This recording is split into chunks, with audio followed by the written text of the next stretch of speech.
Good morning, everyone, and I hope everyone is doing well today. My name is Gavin Davids, and I'm the group editor of CPI Trade Media's construction division, and also the editor of Big Project Middle East.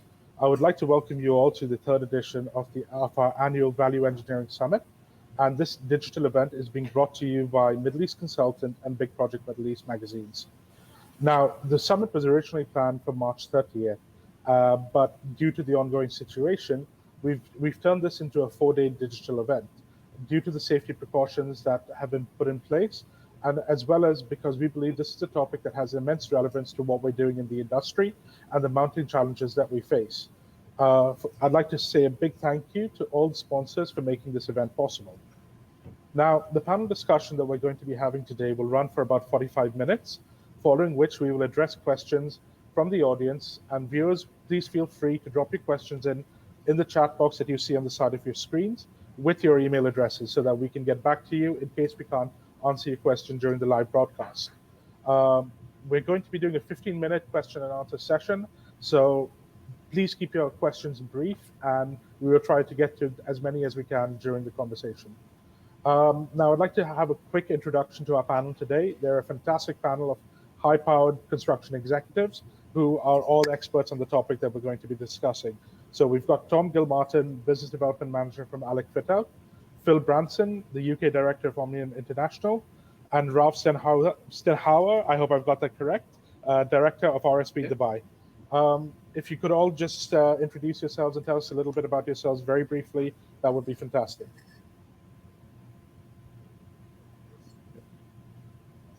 Tom, shall I start, Gavin? Yeah, sure. Tom, Tom Gilmartin, Business Development Manager with ALEC FITOUT. We specialize in the fit-out and refurbishment of luxury projects in the UAE and MENA region, including typically 5-star hotels and immersive experiences. Okay. Hi, Phil Branson. Hi, Phil Branson from Omnium UK. We are an international firm of cost consultants, and we have been in the Middle East now for 25 years plus. Hi, my name is Ralph. I'm a director at RSP. We are a global multidisciplinary company. We are specializing in architecture, master planning, and interior design. I'm one of 3 directors here in the Middle East studio. And we focus mostly on hospitality, educational, retail, and mixed-use projects here in the region. Okay, great. So thank you, gentlemen, for joining us again. Let's get things started. And I suppose the first question that I want to ask all 3 of you is a very simple one. It is, what is value engineering? How would you, each of you, define it, and how do you approach it? So, Tom, if you could like to start off getting the contractor's point of view in first. Yeah, thanks, Gavin. For us, value engineering is trying to achieve a client budget while maintaining the design intent and also maintaining specification wherever possible. So what we try to do is to find alternative finishes, materials, or items that can work into a client budget, and we try to work very closely with the QS and interior designer on a project to make that happen. Yeah, as a QS, from a QS point of view, I completely agree with what Tom has said. However, I do feel there's a bit of a misconception in the industry where it's saving value and doing traditional value engineering versus just cost cutting and cost slashing. Some clients are more aware that the activity they're doing is actually cost cutting and cost slashing. However, the more PC term is often used as value engineering. But as Tom rightly said, there is a difference. And if we're sticking to strict value engineering, then yeah, saving value for the client while retaining spec and design intent is imperative. I think for us, it's we start right from the beginning of the project with the design, and we usually have the first value engineering workshop through schematic design. And I think it's quite interesting that at this point already, the majority of the projects start cost cutting instead of looking at alternatives, as Phil and Tom were just mentioning. It's really about getting a better value for a product that we are designing, and it's not about just looking at the pure numbers. And I think this is where there is a big discrepancy, where people don't probably really understand the process of value engineering, and they just barely look at the the budget numbers. Okay, so you've made it very clear that there is a significant difference between what you call cost cutting and value engineering.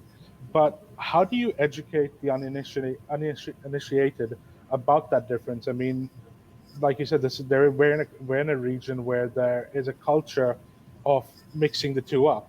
So how do you go about educating and imposing that difference, and informing your clients about that difference?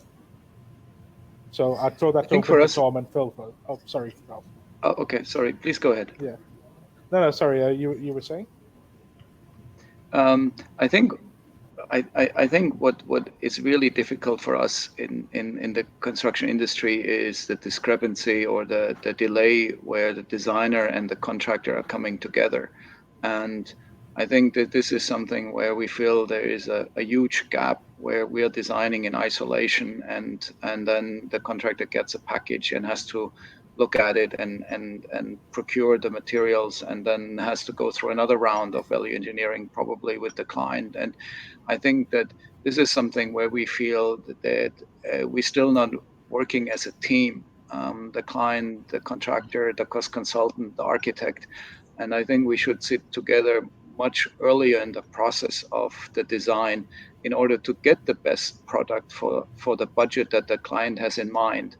And I think that this is something we should start discussing. And it's the educational point will always be there.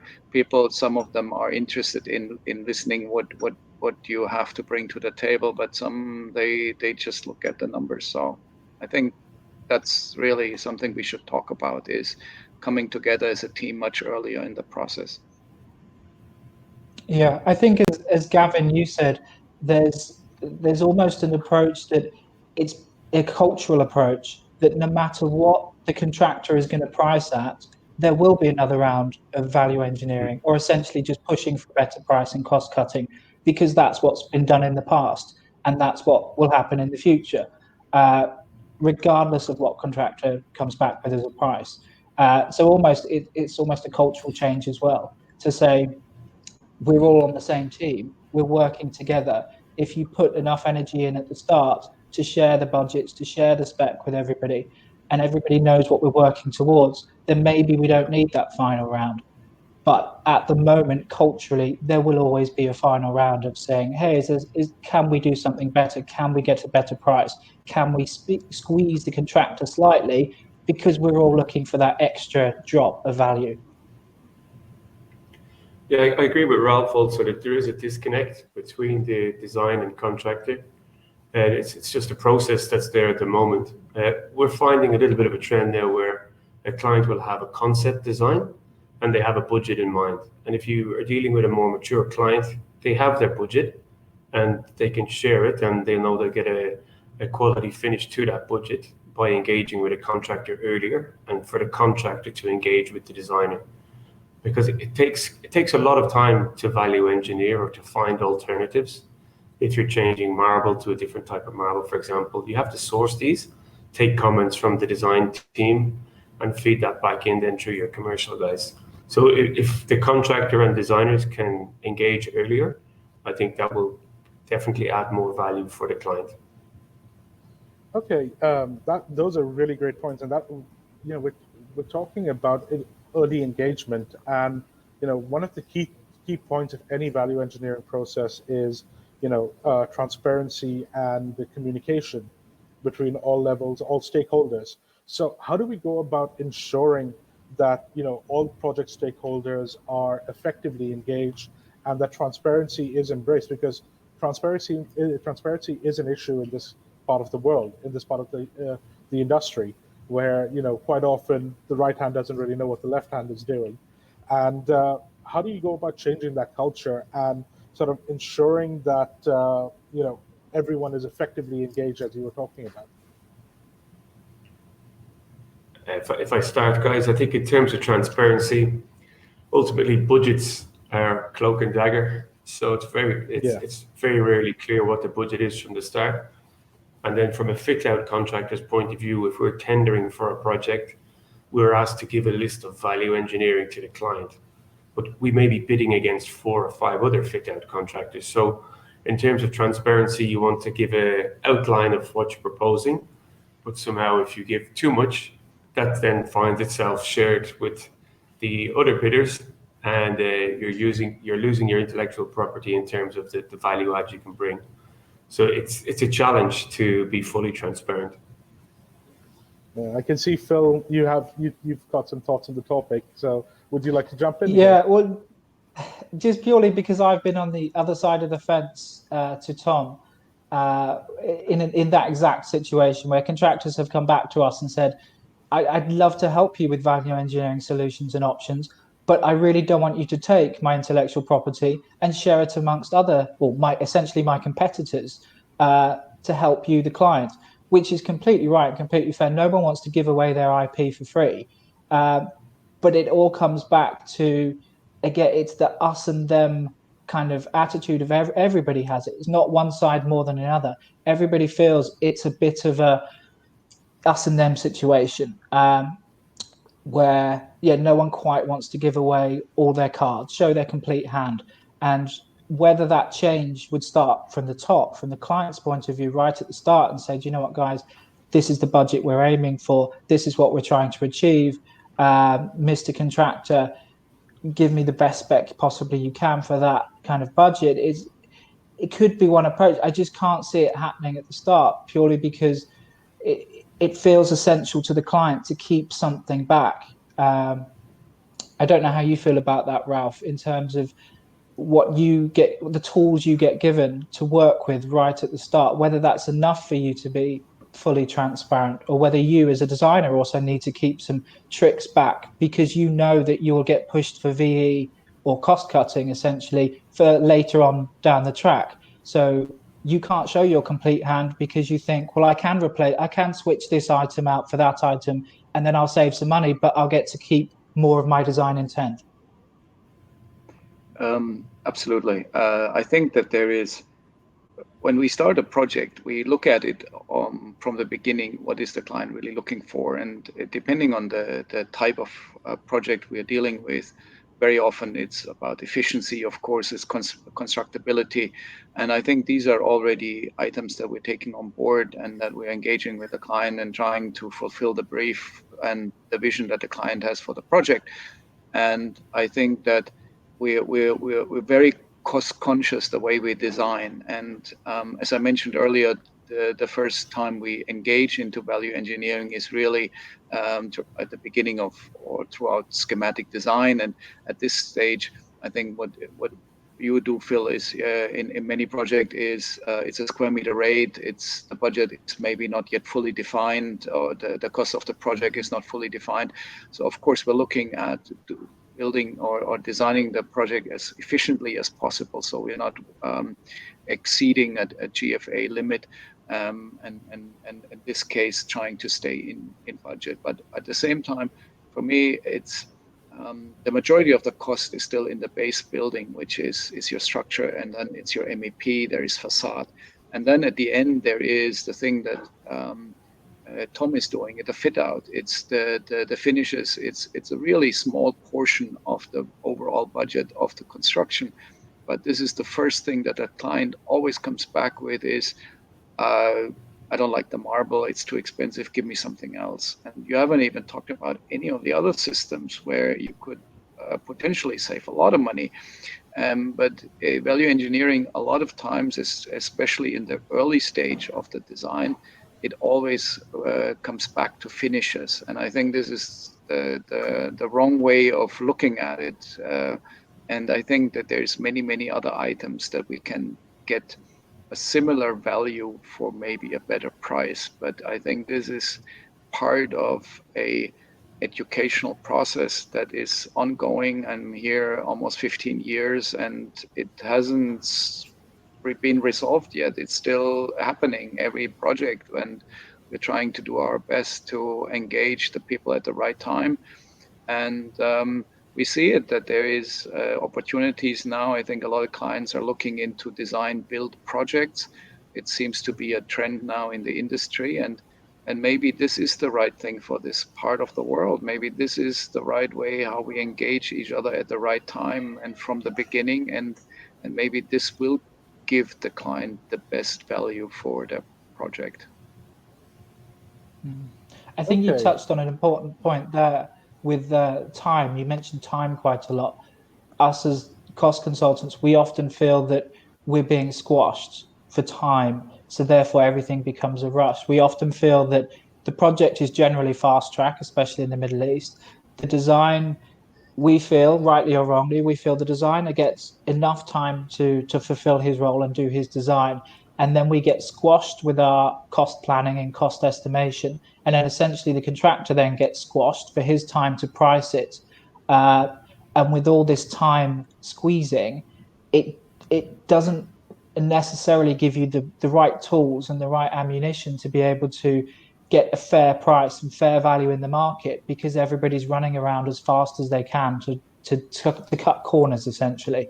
So I think time is a really key issue when talking about value engineering. I don't think you can separate them really. If you have enough time in your process, everybody can function properly, and it negates some requirement for value engineering. Yeah, I agree, Phil. Okay, Time is. Sorry, Gavin. Time's incredibly important,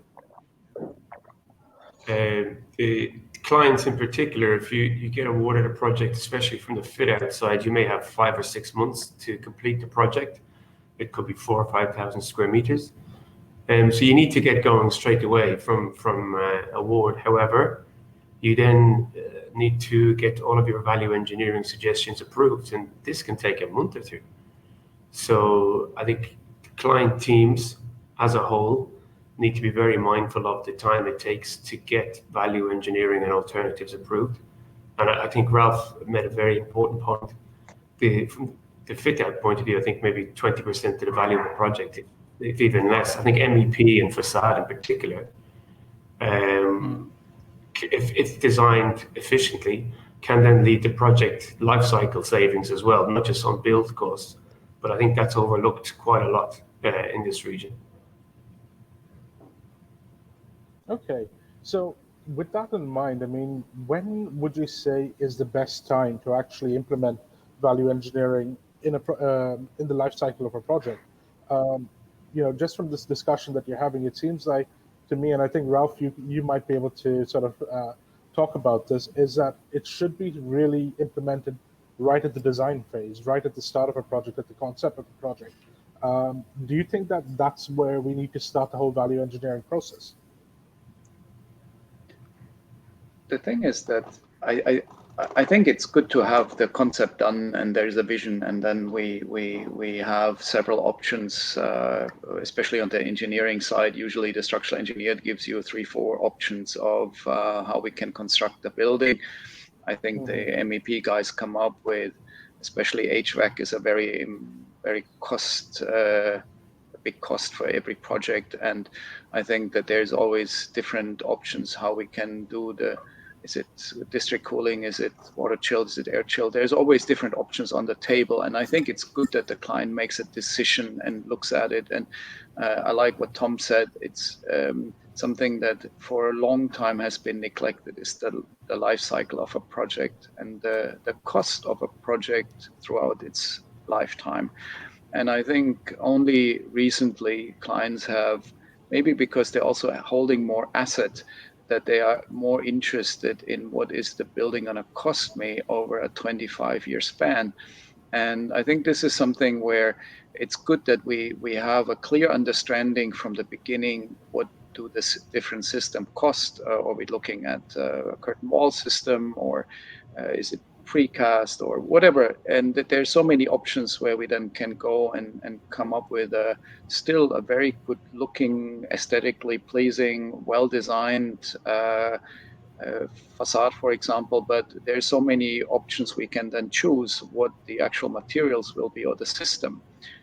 But I think it's important that there will be several rounds and we don't wait until the end, because time is of essence, as Phil said. And I agree with what you said, Phil. I think you guys are usually the ones that really get beaten up at the end, because the client expects at the same time when I do a stage submission that he has the cost associated with it. But you need your time. You need to go through the drawings, through the design, and you need a few weeks to do that properly. And I think that there's several stages of value engineering that needs to be done. And the more the design is progressing and the more detail we have, I think then we can fine tune the original value engineering that we started at the beginning. And I think that in a traditional sense of tender, unfortunately, I don't have the time then to sit with Tom and his colleagues and go through our design and get the opportunity to value engineer it. Because even if we are both together on the project, usually what happens is that the contractor starts doing the value engineering and the consultant is not really that involved anymore. We are looking then at the alternatives and trying to agree on them, and we sign them off. But I think the dialogue needs to be much more put together in the right way, so that we sit at the right time around the table and really look at it not only from a construction perspective, but also from a design intent, from a cost perspective, time, all of these things. And I think this is still something where we haven't really found the best solution yet. I also think, Gavin, just to touch upon your question, when is the best time for value engineering? I think it's good to remember, again, it seems like a cultural kind of issue that there will be value engineering. But I think it's important to remember, if the project is given the right time and if everybody does their jobs properly, there is no need for value engineering at all. And I think that's the ultimate goal, to actually have no need for value engineering. So yeah, it's important to remember that value engineering is a reactive kind of solution to something that's gone awry somewhere along the lines. And it's not just all about costs, as Ralph has mentioned. We like to try and call it design optimization now as well, because it's not simply substituting materials. It could be about working with the architect, the interior designer, to go through various details, interfacing detailing, that will make for a cleaner design on site. It's easier to install, so from a quality point of view, maybe more time effective also. So there's a number of facets. It's not all about cost, but again, it's that engagement with the design and architectural team early in the project, preferably pre-award, but that's probably not practical. But certainly upon award, then our guys, we like to have a lot of design workshops where we can run through various options and get approvals in place so they can be incorporated into the coordinated shop drawings. Okay, so Tom, you just said something, and I wanted to pick up on that, because you're talking about the process being started before the award of the contract, but you said it's probably not practical. Why wouldn't it be practical? Why wouldn't the value engineering process actually already start before the contractor comes on board? For a couple of reasons. Time is usually one, and then also, I suppose, the trust or levels of IP. Because again, as a contractor, you will go into certain levels of detail pre-award, but you want somehow confirmation that you will be the contractor of choice before you share all of your VE. What we've done successfully on a few projects is we have essentially alternatives, design optimization, value engineering, whichever you want to call it, a tracker. And then we present that typically to the client. Sometimes that's shared with the ID or the architect. And these alternatives are agreed in principle. So we will then take the risk on getting that approved after award, but the client then also has his budget, so he's happy with that. But then we try to insist with the client that we have sufficient time. We aim to give ourselves 4 to 8 weeks after award to get all of the alternatives or the VE approved. It's if you do it in that way, at least there's a register, you're tracking it, so there's some form of process involved. Because we find from project to project or client to client, everybody has their own way of implementing VE. Everybody has their own process or their own ideas. So it's not standardized. Okay. But also, potentially, there may have been stages of VE that have gone on prior to the contractor even coming on board. If we're working with a client and an architect and we're doing our cost plan properly, we will raise flags early doors to say, hang on, guys, we're over budget here.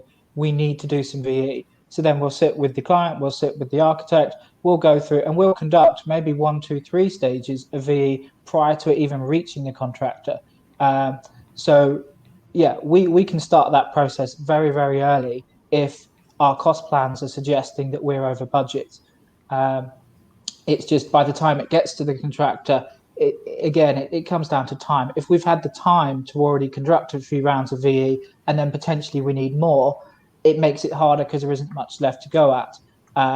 Also, if we don't have the time or our cost plans aren't read effectively enough, then yeah, opportunities could be missed early doors. Okay. So with that, given what both of you are saying, would you say that the design and build process or the design and build approach is maybe a little bit more practical than the current traditional approach that we have, where a contract is awarded, it's the design is done separately, the contract is awarded, and all of it. Do you think the design and build is the way forward now? Ralph, you can take this one. I think if we keep doing the projects with the time constraints that we are under, I think that probably a design build is the right way forward. I think that I think I can't stretch this enough, what Phil said it's so right that if everybody would get the time that they need to do a proper job, and I think then we wouldn't even talk about value engineering, because I think then we would all do what we're doing best. And I think then we would be in budget and everybody's happy. But usually a project for ourselves is usually, I think, in design phase about 7 to 9 months, and I do it in 4 to 5 months. So I think everybody understands that there is just not enough time to do everything that you usually are able to do. So if time is still so much of essence, if this is really the driver for the construction industry, I think then we need to look at joining forces much earlier, where the contractor, the designer, and the cost consultant work from day one together and really get the best design, the most efficient design, and I think probably the best value project for the client. Okay, so the two key takeaways I'm getting from this conversation is that time and collaboration are essential. Now, Yeah, and absolutely. the thing is, Sorry, Ralph, after you. Yeah, I just wanted to add one thing, and this is something where it's in this country or in this part of the world, I feel that there's a big rivalry between the designer and the contractor, and this is something that I haven't encountered in Germany before I came out here, and it was always that you work together as a team, but here it feels very much like, I'm the contractor, you're the consultant, and there isn't really this kind of collaboration happening yet.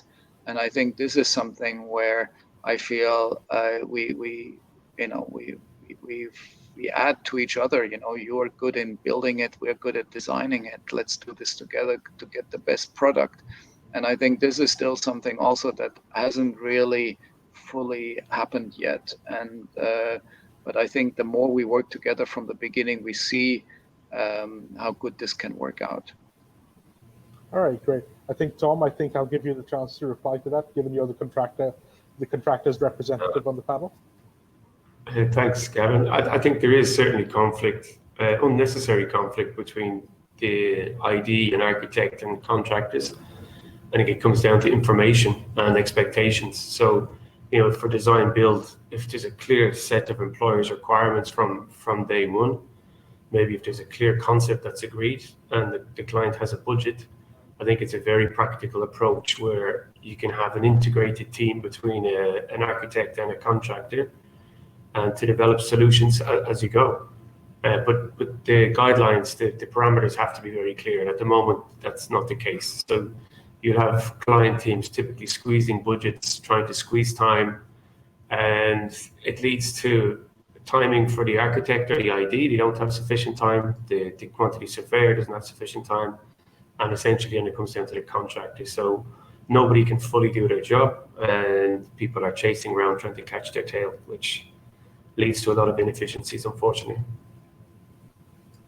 Okay, well, that's really informative. I think I'd like to talk a little bit, about the current situation that we're facing. We all know that, the current global pandemic has tightened budgets and, forced people to look at value engineering in a new light, rather than just like we were talking earlier about it just being a cost-cutting exercise. I think, smart companies, smart developers, smart construction firms are starting to realize that value engineering isn't just about cutting costs, it's about generating value throughout the life cycle of a project.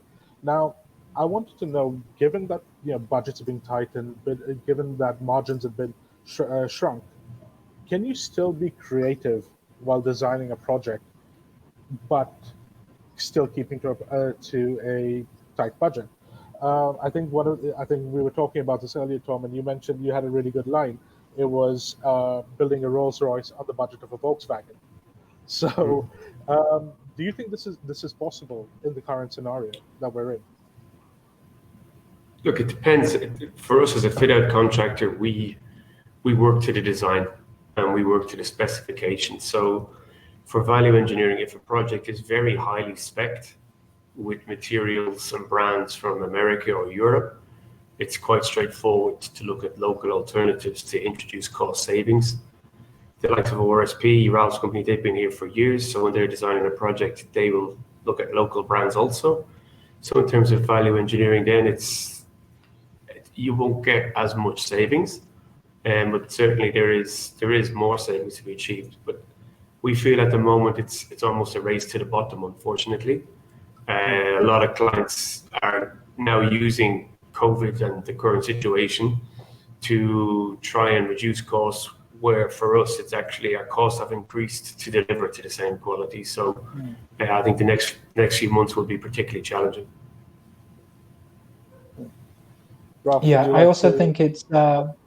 Oh, sorry. I also think it's like you touched upon earlier. It's what the clients are designing for or building for, because essentially, if you're building an asset to sell it as quickly as possible and to make as much money as quickly as possible, then do you look into value engineering as the whole life cost, or do you look into it as the immediate cost cutting, cost slashing, changing spec to get a construction cost saving? That's important, because there is a shift towards build to let, where you're potentially holding onto the asset for longer. So you will look into the whole life costing and the design elements of that. But I think it's horses for courses. What are you designing and building the asset for?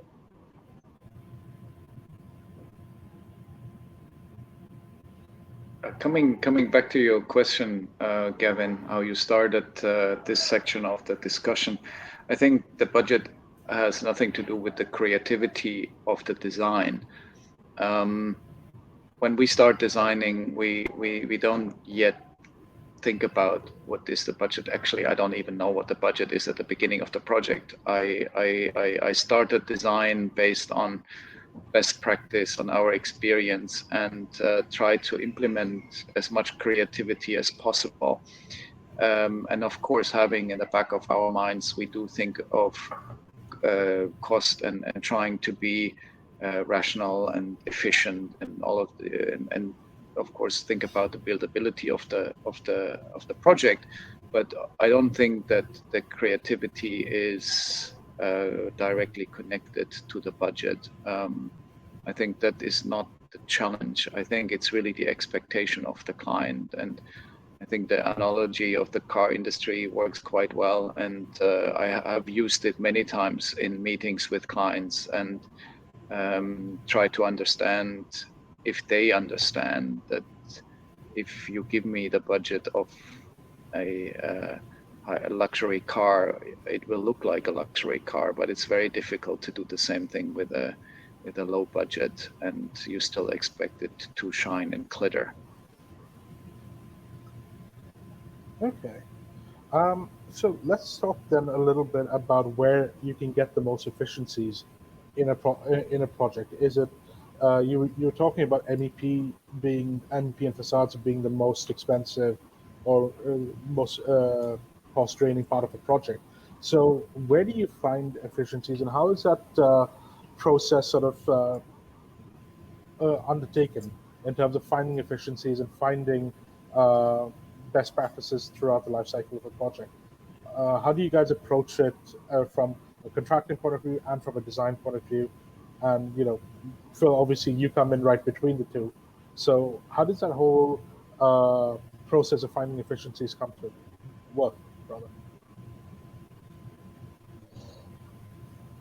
Well, we find it depends. It depends what stage of the process you're at. If you're right at the start and you're engaged with the client and the designer, potentially there can be massive efficiencies in the structure of the building.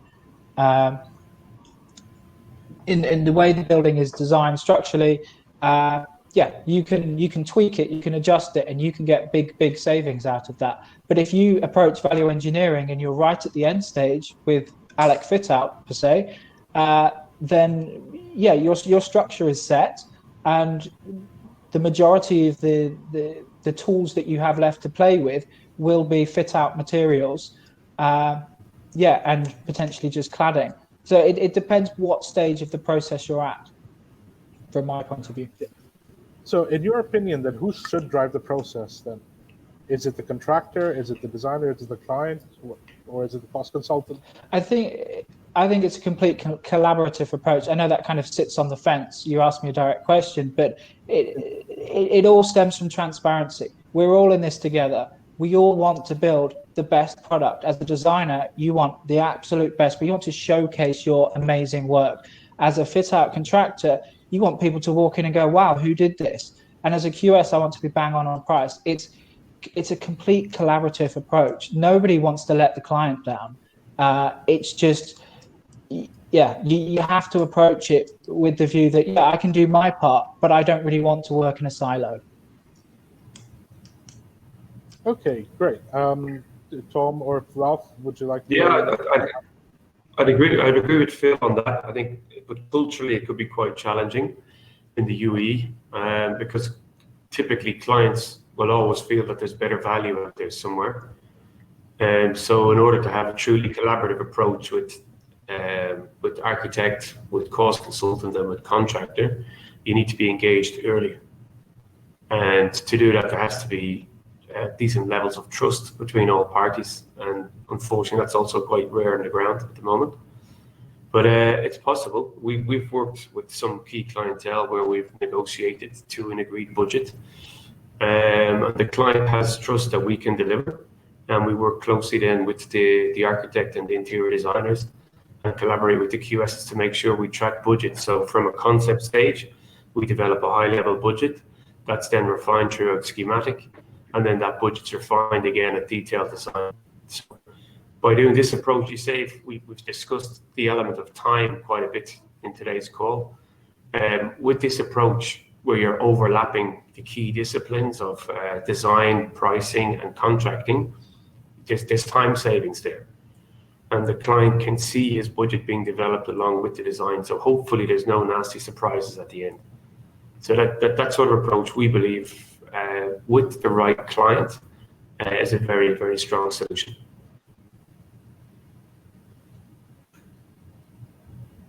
Ralph, do you have anything to add, or do you? Yep. Yeah, I think we also need to look a little bit at what type of project it is, where you really have the most efficiencies of value engineering. If it's a new build, if it's a completely new building, then I think we have to look at all different elements of the design. We have to look at the structure, the base build. We have to look at all the MEP items, and then of course facades, a big ticket item, and then ID at the end. I always try to take ID out as the last element in a value engineering. I always think that, because it is not the most expensive part of the building, let's look at this at the end, and if we really need to squeeze more, then we can look at alternative materials, but let's get the base build right first, and let's see if this is the part where we can get the best value for the building. But then we see more and more there's renovation works now ongoing, so it's a little bit of a different aspect, and maybe it is mostly MEP and ID. And then these are projects where you really from the beginning have to be smart, where you source your materials, as Tom said. We always look at local materials first, things we can get easily here in the market. That makes it very convenient as well for the contractor then to get the materials on time. And I think this is very important for everyone, is to understand what type of project is it, and what are the elements, depending on what type of project it is, that really benefit for value engineering exercises. Okay, and you this is like coming to our final point of the conversation now, because we're about a few minutes away from doing our Q&A session, and there are a lot of questions coming in for you guys. So you mentioned a really interesting part about the supply chain, and my question is, how involved do you get the supply chain in the value engineering process? Because obviously, when you're talking about bespoke designs and you're talking about bespoke, products and all of that, you would need to get the supply chain involved in the value engineering process, I'm assuming. So how do you intertwine value engineering with the construction supply chain management, and so as to ensure flexibility and a stable supply of materials coming through across the project delivery lifecycle? And I think as a designer, Ralph, you should go first with this one, and then have Tom and Phil come in as well.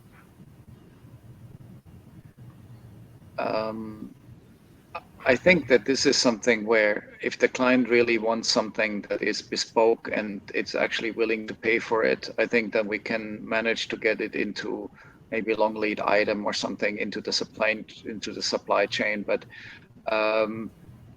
I feel that this is becoming more rare and rare, and I think that at the end of the day, every client will tell you, make sure that the material is locally available.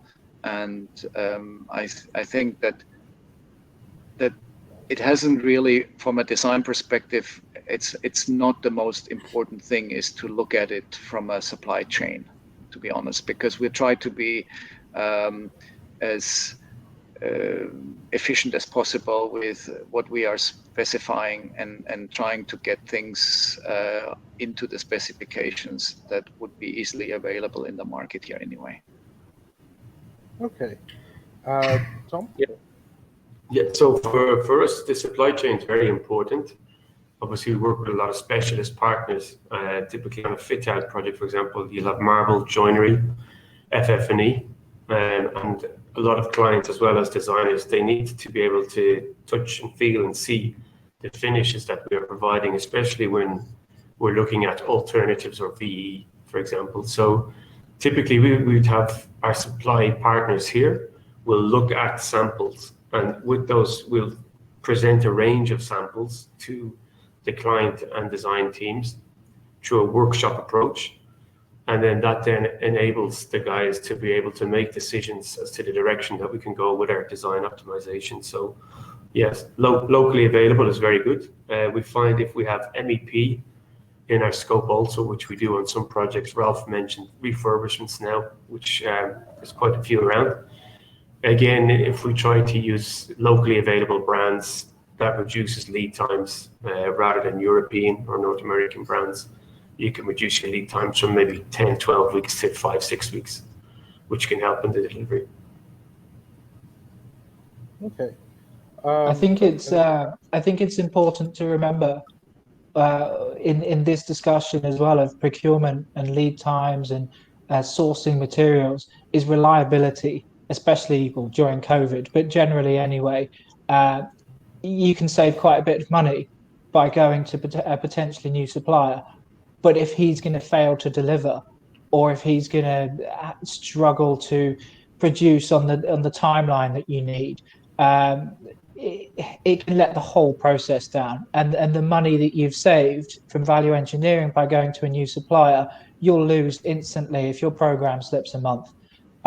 So I think it's very important to consider those kind of savings, weighing up against the reliability and the trusted nature of local versus national, international. It's really, really key because you can slip up dramatically there. Great. I think that's pretty much it from us in terms of today's discussion. Could I ask each of you to give me your closing statements then before we move on to the Q&A section?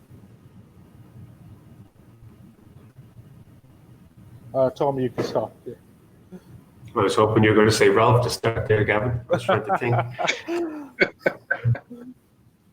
No, I think, look, whether it's value engineering or design optimization, I think it's just very important that you can maintain the design intent, and wherever possible, you maintain the performance specification and try to work to a realistic budget. It has to be a realistic budget, otherwise it's cost cutting, and then there's no value in cost cutting.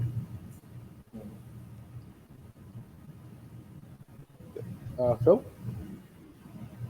Okay, yeah, in summary for me, it's time, allowing people to do what they're good at and giving them the time to produce the results is absolutely crucial, and collaboration and trust. They're my key points to make it successful. And finally, I think for me it's collaboration. It's really getting people around the table and get everybody to agree that we're working towards a common goal, which is to get the best possible project. And I think this is something where I would like to see a big improvement. And I think then we can really start to see projects that are on time and on budget. Great. I think that's a really nice sentiment to end this conversation on. So now we're going into the Q&A session, and we'll see the question come up onto the screen shortly. Otherwise, I will be also reading them off. So we'll jump straight into it now, I think. Yeah. So we have a first question from one of our viewers, Mark, who wants to know how often should value engineering workshops be conducted? I'll throw it out to whoever wants to answer that first. I think during the design stage, I feel that 2 workshops are sufficient. I think the one that is quite early on, maybe just after concept, and then I think there should be another one during detailed design stage, which then should be a fine-tuning of the original workshop that you started in the beginning of the project. Okay.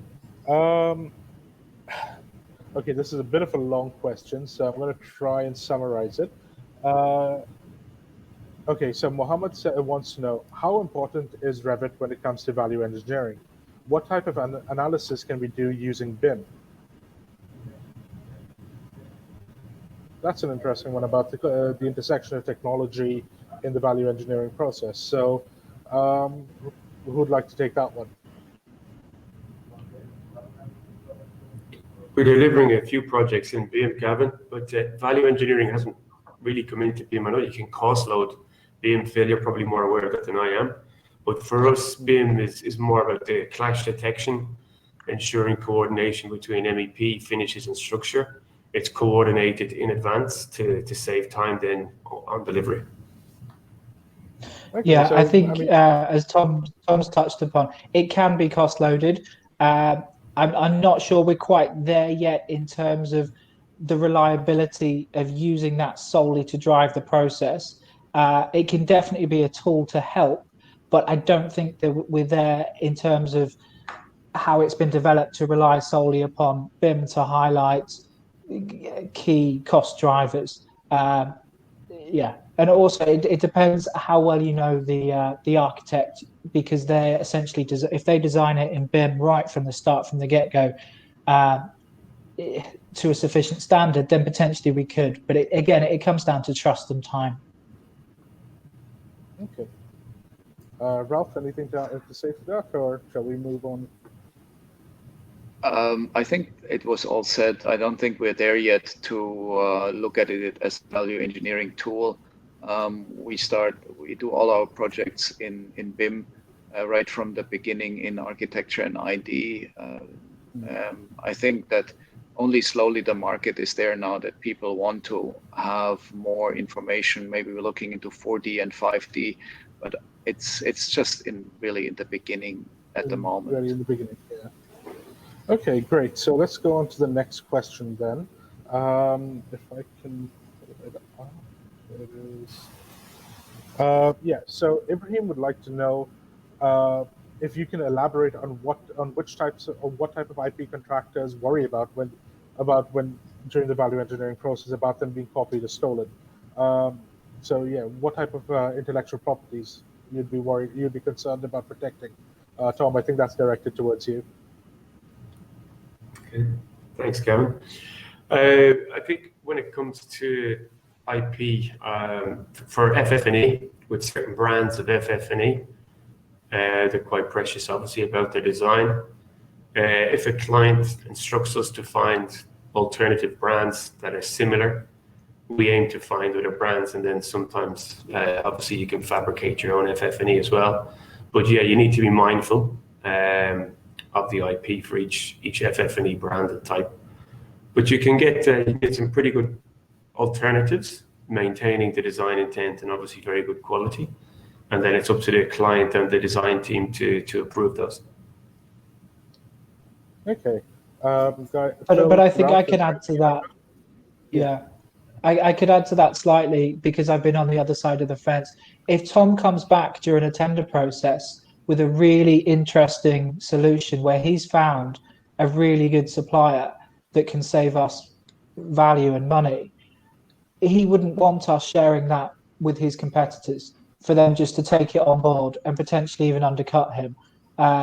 So yeah, if Tom does a really, really good job, it's then protecting what he's done for himself, because you wouldn't just hand that out to competitors for them to then undercut you and win the job.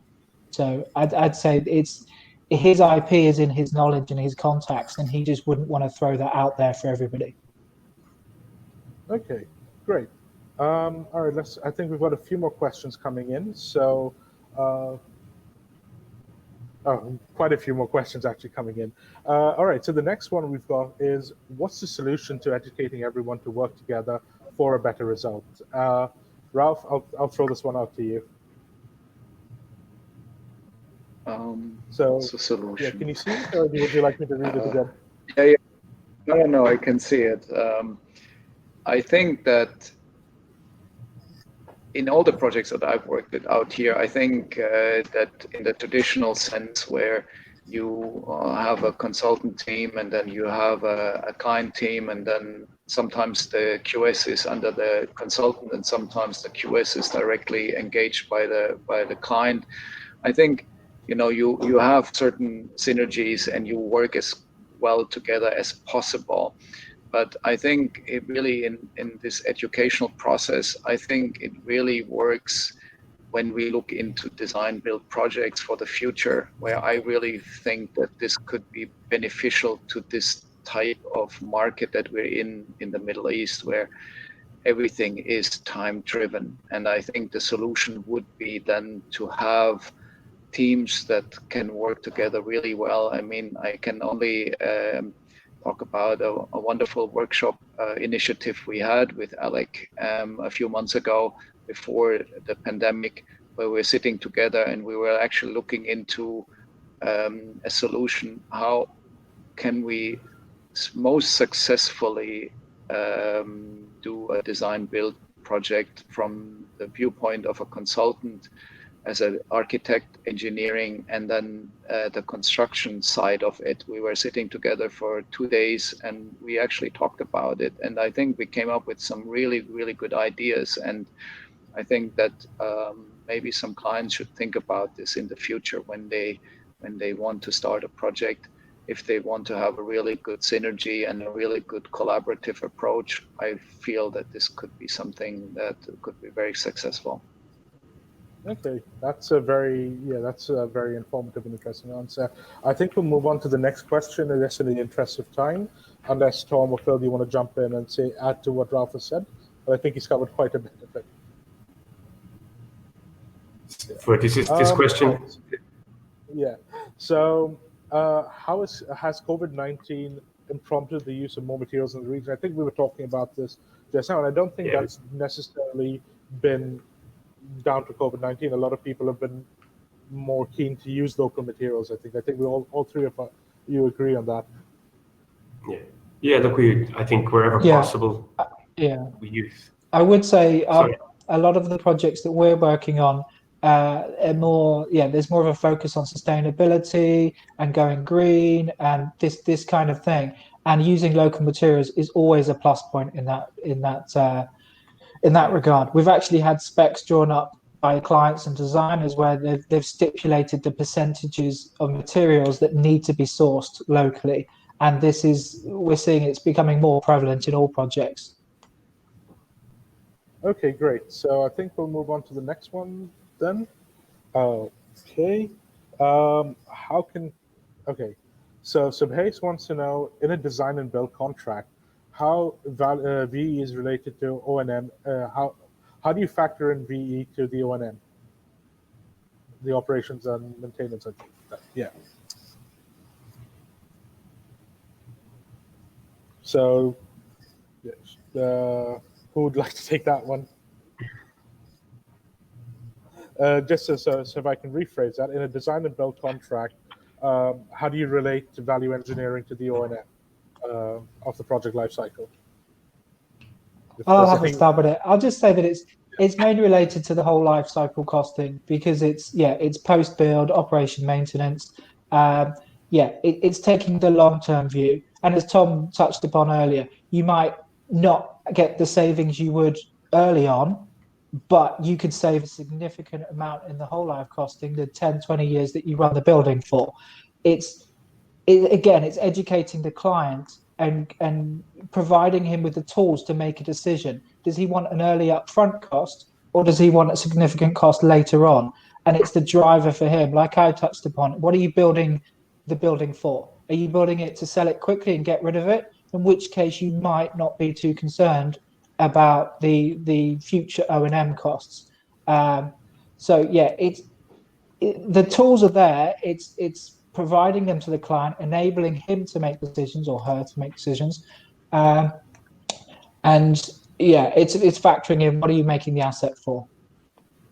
Okay, great. I think we've got time for one more question, and then I think we've got to wrap it up because we're almost at 11 o'clock. So shall we? Yeah. Amit wants to know that, what if during the construction of a project an employer has decided to do VE? How do you accommodate to minimize the impact on time and cost?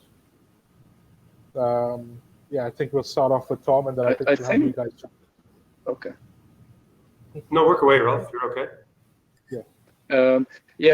Just recently, it's also ID related on a lot of projects that are on site with a big client here of ours in Dubai. We have been through several rounds of value engineering while the construction is still going on, before the fit out really started. and it's a lot of reselection of finishes, sanitary ware, and I think it's just something that is bound to happen. I think throughout the construction process, the client is looking if there is another opportunity maybe to save some cost. And I think that this is something that is very common in the market. I think the impact of time is always there, but I think it's still, if it's still done in a reasonable aspect of the overall construction program, you still be able maybe to squeeze it in. Otherwise, of course, you will have delays, and the contractor rightfully then can claim for extension of time. Yeah, I'd agree with Ralph.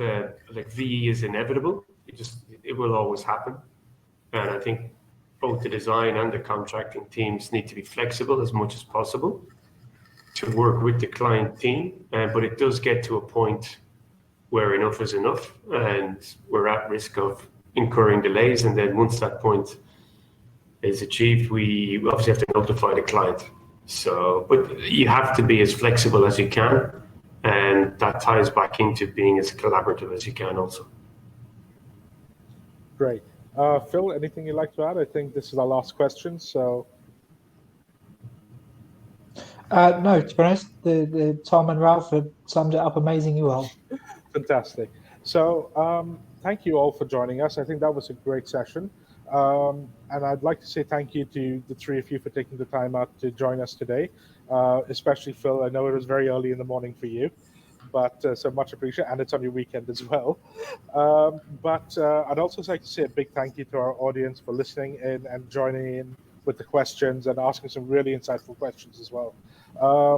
So now we'll be moving on to the second session for today, which will take place at 12 o'clock.